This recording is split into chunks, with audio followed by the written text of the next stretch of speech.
ఈరోజు తిరుమల వెంకటేశ్వర స్వామిని దర్శనం జరుపుకోవడం జరిగింది. చాలా బ్రహ్మాండంగా దర్శనం జరిగింది.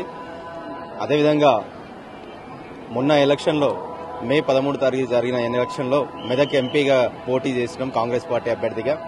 ఆ వెంకటేశ్వర స్వామి ఆశీస్సులు అదేవిధంగా ప్రజల ఆశీస్సులు కూడా నా మీద నిండుగా ఉండి జరిగే రిజల్ట్ రోజు 4వ తారీఖు రోజు జరిగే రిజల్ట్ లో కూడా భారీ మెజార్టీతో గెలిపిస్తాడని ఆ భగవంతుడు ఇంత దూరం నడిపించింది వెంకటేశ్వర స్వామి కాబట్టి ఆ భగవంతుడు ప్రజలందరూ కూడా దీవిస్తారు.